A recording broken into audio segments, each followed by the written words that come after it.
welcome to the Ideal Nutrition Podcast. My name is Aidan Muir and I'm here with my co-host Leah Higl, and this is episode 121 where we are going to be sharing our thoughts on a whole food, plant-based diet.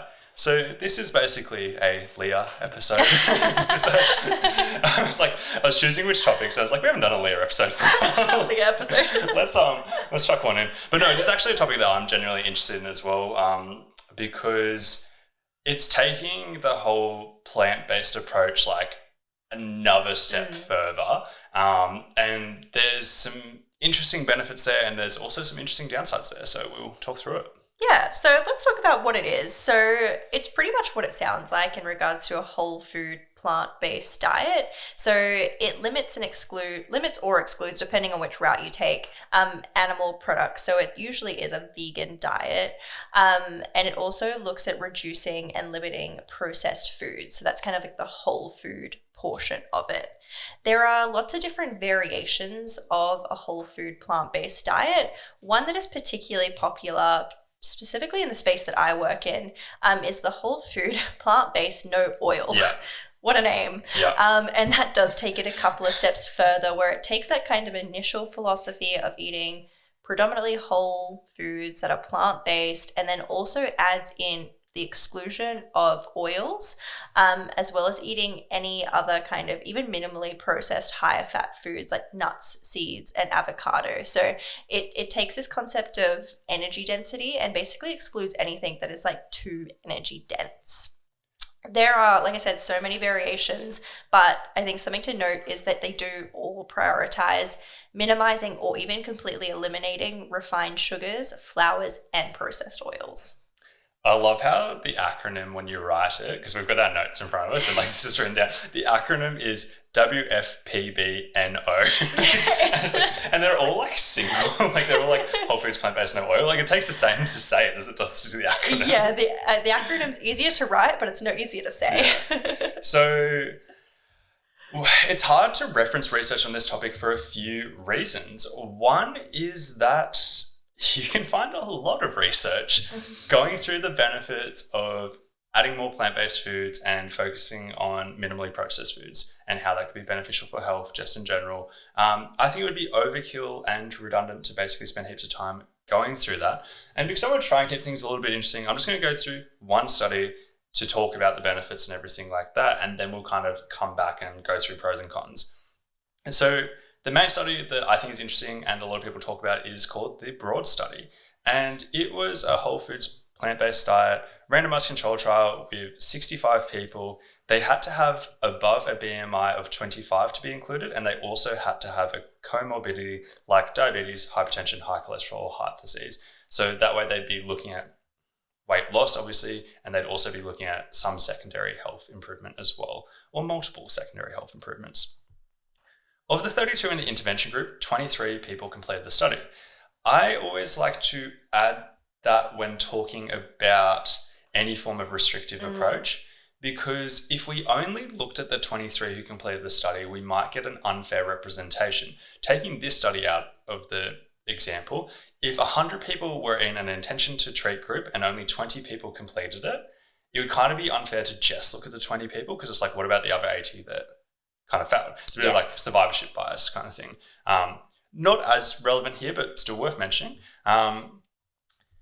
In the intervention group, participants attended meetings twice weekly for 12 weeks and followed a non-energy restricted whole foods plant-based diet with also limited oil as well. And they also took B12 supplements as well. The specification of non-energy restricted doesn't mean that they were made to eat maintenance calories. It basically just means that they were eating ad libitum. They weren't told that they had to restrict to any certain amount of foods or anything like that, or any calorie targets. They also went through cooking classes, and there was nutrition education included too, amongst other support. So there's quite a lot of support included, which is probably a big factor in why they had the results of at the end of the 12-month time frame, keep in mind that the intervention was actually only 12 weeks, they had maintained a loss of 11.5 kilos, and the control group had a minimal change. From memory, it was about a 3 kilo loss at the end of the 12 weeks, and I'm not sure what they were at the end of the 12 months. But firstly, using the 12-month variable, I like that because often people will do a restrictive approach and then regain weight. So to see that they'd maintain a loss of 11.5 kilos at the 1 year mark, that's pretty huge. Researchers said there was this quote, "To the best of our knowledge, this research has achieved greater weight loss at the 6 to 12 months mark than any other trial that does not limit energy intake or mandate regular exercise." And I don't think that is that hot of a take. Like no studies come to my mind that achieved results like that without some form of restriction in terms of intentional calorie restriction or specific amounts of foods, etc. They also said that they encourage starches such as potatoes, sweet potato, bread, cereals, and pasta to satisfy appetite. But the participants were asked to avoid refined oils, their words specifically, E.G, olive oil or coconut oil, and animal products. They discouraged high-fat plant foods such as nuts and avocado and highly processed foods. And they encouraged participants to minimize sugar, salt, and caffeinated beverages. So they did take it that kind of extra step of like pretty much no oil. Interesting that it's like they're like refined oils and like olive oil. Extra virgin olive oil is literally like just pressed olives. Like that's all it is. Not that refined. But yeah, anyway. But they're like, so like it's funny that was the example that was used. Anyway. But they also did discourage those nuts and avocados, which are higher calories. So they took it that step further, being like, a lot of people think of them as like healthy fats that are also relatively high in fiber, but they were still discouraged as well. Yeah, it's very much a restrictive diet. Even at its like base level, it's still very restrictive. And then you add in like the no oil, limit high fat foods of all kinds, like becomes very, very scarce in then what you can eat. Yeah. But what we want to talk about now is basically the pros and cons of this diet. Obviously that study was, from a weight loss perspective, quite promising, but I'm sure you can kind of guess that there are some cons to this diet. There are some things that we guess we're like, maybe not so much in favor of, but we'll go through it and just try to kind of hit it from a pretty even perspective. Yeah. So the first thing, like I said, on from like a pros perspective, is the weight loss. This style of eating does take volume eating to whole new levels. So it really does prioritize the intake of very low energy density foods, which will likely result in a calorie deficit just by default. So without, intentionally limiting calories by calorie tracking or whatever the case may be, you are likely to end up in a deficit if you are just focusing on really high volume, high fiber foods and limiting anything that is quite energy dense, and also limiting processed foods and refined sugars and oils and whatnot. So from that perspective, it seems to be that's quite a good pro. Yeah, and it makes it interesting because we obviously in the cons we're talking about restriction, but like it makes it an interesting concept of being like it's restrictive in the form of you have to limit the types of foods you eat, but it's also, you could see it as freeing in a way for certain people where it's like you could have an unlimited amount of anything else. Yes, and it's like you may not have to track calories or something that you really hate doing. Yeah. Other stuff, as I touched on with like improvements in health in terms of like most people increasing plant-based intake and also minimizing processed foods, improvements with health often but not always come alongside that. We're looking at certain markers such as like cholesterol, blood pressure, blood glucose levels, also looking at like heart disease and certain other markers of health. You're likely going to be seeing huge improvements in that as well. There's heaps that we could talk about in that, but like once again, if you opened any like whole foods plant-based study, you would expect to be seeing improvements in all of those markers. Yes. Basically. Yeah, and that kind of leads into our next point, that this particular dietary approach does cut out a lot of foods that, if overconsumed, can be detrimental to your health. So we know that having a diet rich in plant-based whole foods would clearly be better than what a lot of people are currently doing at baseline. And something that I'm awfully conscious of is that the average person doesn't eat enough vegetables or just enough fruits and vegetables in general. And every time I try to talk about stuff, I try to think, what would somebody on the other side, like what would somebody who's like really for this diet think of me? And if I went in and like ripped on this a little bit too hard, they could look at that and be like, that's wild that you're doing that, considering like most people would benefit from more fruits and vegetables. And having an approach like this would kind of force / really encourage you to increase intake of fruits and vegetables in general. Yeah. And then lastly, from an environmental perspective, we know that a low intake of animal products and processed food is going to be more sustainable environmentally, especially when you're eating like seasonally and locally and avoiding packaging, and that makes this a lot easier. So as dietitians, like some of us care about environmentalism, some of us it's not a huge thing in our practice, but I think it's something worth mentioning. Yeah. So the next one is talking about the cons. So I want to start with probably not the biggest one, but just the first one that comes to mind is if it was extended to no oil, that would exclude the benefits that we see from extra virgin olive oil. It's not the thing I'm the most passionate about, but I'm semi-passionate about it. And when I say I'm semi-passionate, what I mean is we see a lot of research showing improvements in things like heart health, inflammation, even depression and just mental health from studies that include a decent amount of extra virgin olive oil. Almost every form of research you hear that involves like the Mediterranean diet and the health benefits of that, they're including quite high amounts of extra virgin olive oil. A lot of Mediterranean diet studies include like 50 ml of olive oil. And that's kind of where I talk about my semi-passionate stance, being like, I'm really big on the benefits of extra virgin olive oil, but every now and then, or not every now and then, like I do see a lot of people in the dietetics world who like really promote olive oil to that kind of level of being like, oh yeah, like Mediterranean style diets do that. They have 50 ml of extra virgin olive oil. Where I kind of am in the middle, I'm like, that's almost 500 calories of extra virgin olive oil. We're looking at 400, 500 calories. And it's very different in the context of people who have minimal calories coming from elsewhere, like in the Mediterranean diet. They don't have a bunch of like quote unquote junk food or anything like that. They do drink alcohol in small amounts. If they took out the extra virgin olive oil, they would end up just not consuming enough calories overall. Yeah. Bit of a different context, but I see a bunch of benefits from that. If you completely exclude something like this, you could miss out on some of those benefits. Another con is looking at people who are just not wanting to lose weight, or people that have like higher caloric needs. Like when you're eating whole food, plant-based, particularly if it's no oil, you might have to have like a really excessive food volume and a really excessive fiber intake in order to meet your calorie requirements, to the point you are getting satiated prior to kind of getting anywhere near your calorie requirements. Like I work a lot with vegan athletes, and when I see them take this whole food plant-based approach, they miss the mark on their energy requirements probably most, like 99% of the time, if they're following this approach quite religiously. Because I think a lot of people do find like they start to get really into the culture around this specific way of eating and become very attached to it. So they can get really intense with how they like to follow it. And then they just end up underfueling, and that leads to a whole host of problems.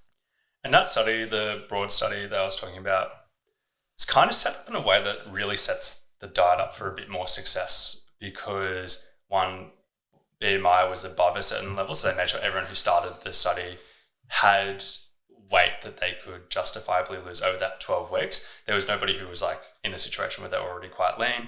And two, as I said, they didn't mandate regular exercise as well, which therefore means if you added in a decent amount of exercise, it could contribute to underfueling as well. Other downsides, so can be excessively high fiber, which could lead to GI symptoms, so gastrointestinal distress. Not to mention the huge food volume as well, just being like if you did have decent calorie requirements, you have to eat heaps of food to get there. Like one portion of the bloating could be due to the fiber. The other portion could just be this feeling of just being constantly full as well. Yeah, and then you've got the FODMAPs, and it's like it's all happening at that point. Yeah. And again, I see that a lot in my practice with my clients who follow this kind of diet, and they're like, why am I so bloated all the time? I'm like, I wonder. Yeah. Another con to this is obviously we've talked about the restriction that it does add, but then looking at the link with disordered eating in plant-based and vegans and the vegetarian people is already quite high, that I think if you're adding in more restriction and if there's potentially kind of a disordered eating risk, I know you're kind of playing with fire there, particularly if there's kind of concerns around like body image and other disordered eating patterns. I don't think it's necessarily something that's going to be beneficial for those people at all. And another point is that FODMAP thing you raised. What if you had intolerances? Like, for example, what if you couldn't eat legumes because of FODMAPs? What if you couldn't or did not want to have soy, for example, then suddenly you're cutting out like one of the main protein sources. Like it ends up getting more and more limiting depending on how many restrictions you have. The fussy eating thing as well, like if somebody was a fussy eater, that makes it even harder. It's just another thing that makes this more difficult too. And depending on the approach as well, this diet can be really, really low fat, particularly if it's that I'm just getting sick of saying this, whole food, plant-based, no oil, particularly if it's that approach and the person is really excluding things like the nuts, seeds, all those more calorie dense things. Your fat can be so minimal. Like the Broad study, for example, they use 7 to 15% of calories coming from fat, which is quite low. The bottom end of that low fat intake is often linked with hormonal issues. So if we're like that 7 to 10% of calories coming from fat, like that is potentially a mark where we can start to get issues with hormone production, which again can lead to a whole host of issues. And even on that, like the omega-3 kind of topic as well. The omega-3 is a big thing. Yeah. Because like obviously no salmon because it's plant-based, but then even the other sources like of chia seeds, hemp seeds, flax, like it's cutting all those sources. And then like, are you allowed to take an omega-3 supplement in like a microalgae supplement, or is that still too calorie dense? Like where do you too draw refined as too well. refined? Yeah. Like can you have supplement? It's like obviously many variations of this diet, but some of them are really restrictive. Yeah. And from like a nutrient perspective, common challenges that you would often see on a plant-based diet in general, but often would be a little bit tougher on this diet. For example, protein, calcium, iron, and zinc could be tougher. Because like if you're thinking of like what are some great zinc sources, you're starting to think like nuts and seeds, but they're discouraged to a degree. If you're looking at protein, it's like, okay, I can't supplement protein because that is a processed food. You could, once again, then do tofu and stuff like that, but you're now just like, you're limiting your sources of protein a little bit as well. The list gets pretty long. Like even stuff like iron, it's like, well, you can't use any fortified cereals because that's processed as well. You can't use any fortified like mock meat or anything like that. It makes it more difficult too. And there are some variations of this diet where they limit any processed foods, even things like tofu. Yeah, like any kind of processing. So like there is a spectrum, but it definitely gets pretty insane, which makes all this micronutrient stuff way harder. So let's have a little bit of a balanced summary. Obviously pros and cons. I think like the whole food plant-based, even the no oil part of that community, they don't have the completely wrong idea. The basic philosophy of focusing on high volume, low calorie foods for weight loss specifically is actually really helpful. We know that high volume, low energy dense foods that are high in fiber is going to keep us full and be lower in calories and potentially kind of lead to that calorie deficit over time without focusing on restricting calories specifically. So from that perspective, it could be helpful. But where I think it kind of flips over to be a negative thing is I think they take it way too far, especially in some variations of this specific diet. I don't think demonizing foods solely based on their calorie density is helpful. Obviously, there are a lot of healthy foods that have higher energy densities like nuts and seeds, which yes, if your weight loss is your priority, you may want to limit, but also not everyone is aiming for weight loss. And there are a lot of people on this style of diet who don't care for weight loss. It's like, do you really need to exclude those particular foods at that point? Probably not. There are also many minimally processed foods that are excellent sources of vitamins and minerals. So even things like your textured vegetable protein, fortified cereals, like you mentioned, fortified plant milks is one that is like really often demonized for the small amounts of added oils that are in them. So by limiting these foods, it really makes it hard to meet your daily requirements for certain nutrients and is just unnecessarily restrictive. Yeah. So a simple summary is that it's certainly not an approach I recommend. It's not an approach I don't think you recommend. But I think there are positive aspects of this approach which we can take away from like the Broad study, for example. I think they're onto something there. I just think the total restriction of this diet is unnecessary. This has been episode 121. As always, we would appreciate a rating and review. So if you haven't given us one already, we would massively appreciate it, preferably if it is 5 stars. Actually, probably only if it's 5 stars is what we'd appreciate. But if you do that, we would absolutely love that. So thank you so much for listening.